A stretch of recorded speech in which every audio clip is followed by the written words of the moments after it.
We turn now to the U.S. Ambassador to the United Nations, Mike Waltz, who joins us this morning from New York. Welcome back to Face the Nation, Ambassador. Thank you. Good to be with you. So the president said Iran broke the ceasefire, but he is still offering them a deal. Is this a presentation of terms, or should we expect an actual prolonged negotiation? Well, I think this will be a continuation of the terms that the vice president offered a week ago. And look, we have to take a step back here in that President Trump, the U.S. Navy, is controlling what is coming out of the Straits. We've had the highest level of engagement in the history of the Iranian regime with the vice president leading. We have historic ceasefire talks going on between the Israelis and the Lebanese. The markets are up. Oil prices are relatively stable. The Iranian economy is devastated, and they've never been, I can tell you here at the United Nations, they've never been more diplomatically isolated. So Iran does not have the cards, and we are confident they will come to the table and finally give up their obsession with having a nuclear weapon. Well, Iran has not yet announced that it's sending a delegation to Islamabad. I know there's this back and forth all morning long about whether the vice president would be leading it or not. CBS, as you just heard, is reporting he will be. But why is it important that he be there in person? Is it because Iran has refused to send anyone with decision-making authority unless he is there? Well, you've seen the chaos, that you just pointed to on the Iranian side the last 48 hours. You have their foreign minister announcing that they're going to stop attacking shipping. Then you have the IRGC saying that they will, and then doing so, as President Trump pointed out, an absolute violation. So the Iranian side's in a bit of chaos. This is absolutely due to the devastating strikes on their leadership. But I think the vice president leading shows the level of engagement from the U.S. side, that we are absolutely serious. And I, for one, thank God for future generations that we are arresting a problem before it's too late. We're not waiting until the U.S. has no options and Iran has some kind of breakout, which would lead to a nuclear breakout all over the Middle East. Let me follow up on what you just said, though, because that's important. The Iranian side's in chaos. So how do you know you're negotiating with the right person? It's been reported the Institute for the Study of War says that the IRGC Commander General Vahidi has secured control over the negotiations and the military within the past 48 hours. Does that mean Foreign Minister Araghchi is not the person to be sitting across the table from? Who's in charge?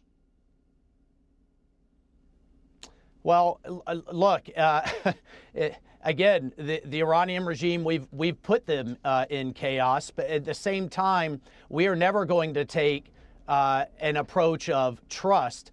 Any deal that comes out of this will have to absolutely be verifiable and be enforceable. I can tell you from sitting in my seat at the UN, we've been in extensive discussions with the International Atomic Energy Agency, the IAEA, which would have ostensibly a key role in ensuring Iran lives up to any deal that it signs up to.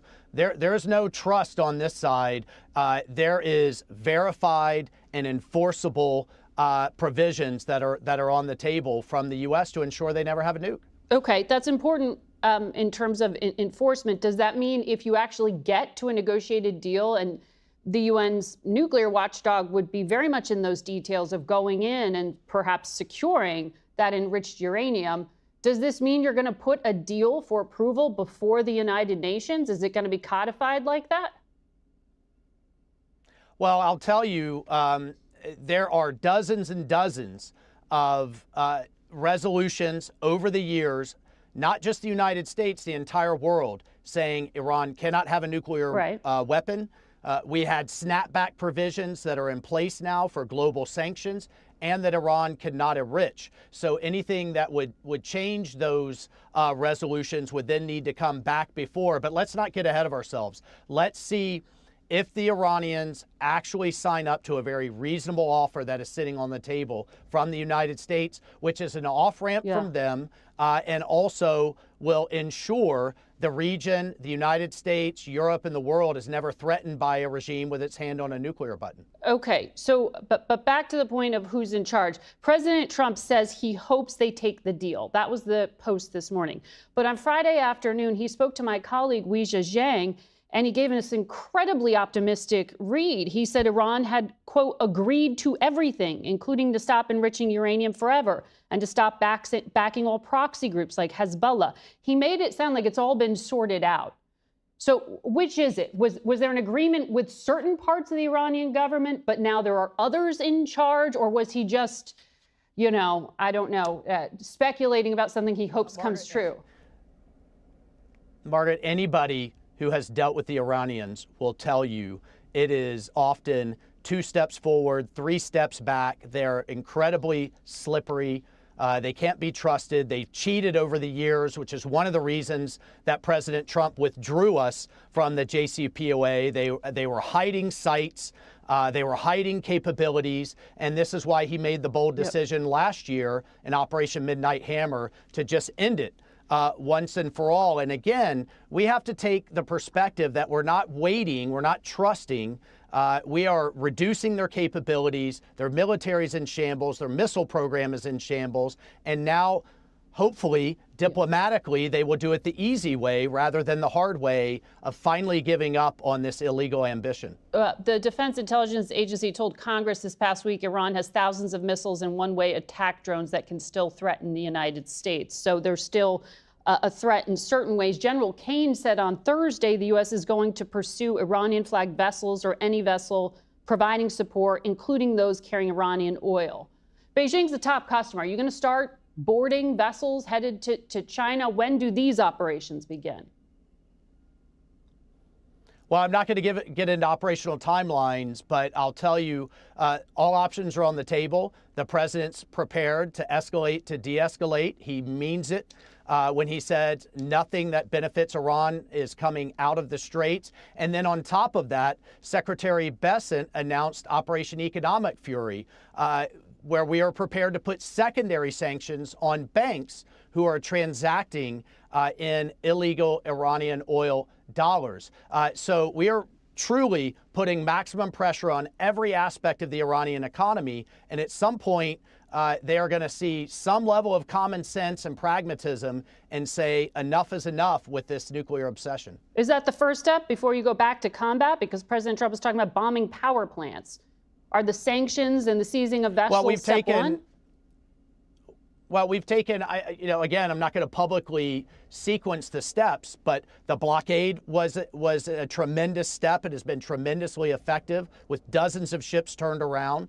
Others that are already out on the water, our Pacific Command is prepared to interdict. We're going after the banks. We're going after this shadow fleet, one of which was run by a relative of Khamenei. So we are taking a number of steps. We're even looking, our acting attorney general has made it very clear he is going to start aggressively prosecuting. Our threat finance unit is going after their illegal dollars. So this is a whole of government, full-on press. I hope we don't have to go back to a military option, but President Trump's made it very clear. And by the way, bridges, power plants that are run by the IRGC, which runs the entire military, are absolute legitimate military targets, not only now, but have been historically. That is a false, fake, and ridiculous notion that this is some type of war crime. Well, we'll talk about that and we'll see if that happens. But Germany and other allies have said they will help the United States with that navigation through the Strait of Hormuz eventually, once combat ends. But they said they need cover. They need an international mandate at the United Nations. Will Russia and China get on board? Are you trying to do that at the UN? Well, as our Gulf Arab allies made it very clear at the UN, I guess that would be nice to have after the conflict, but they need help and are ready to take action now, particularly Bahrain, the UAE, Qatar, Kuwait, Saudi Arabia. We had a historic resolution at the UN with 135 nations condemning Iran for its attacks on civilian infrastructure, on resorts, civilian airports, ports, shipping. That was truly tremendous. It's disappointing.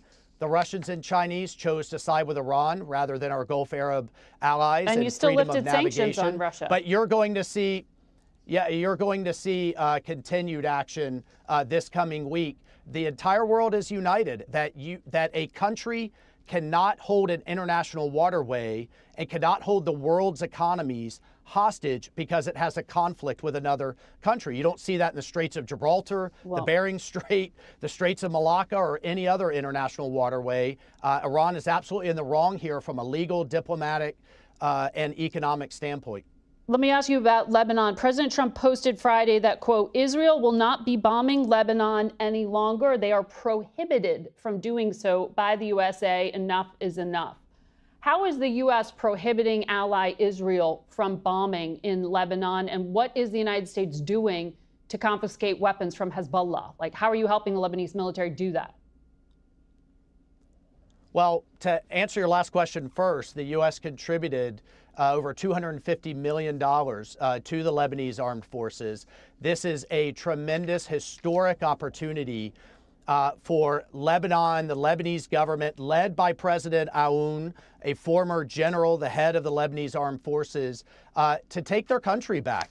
Finally, with Iran on its back foot and militarily devastated, with Syria in a much better place with the fall of the Assad regime and the effective diplomacy that we've had there, and from the pager and beeper operation to now, Hezbollah has never been in a worse place. This is a true moment, and it was a real honor for me to be at the opening of the first Israel-Lebanon talks, first ever. How are you going to prohibit Israel from bombing? In modern history. So we have, Margaret, we have diplomacy on the march in a number of places, backed, of course, by military strength, but we have to take a moment to understand the magnitude of what's going on.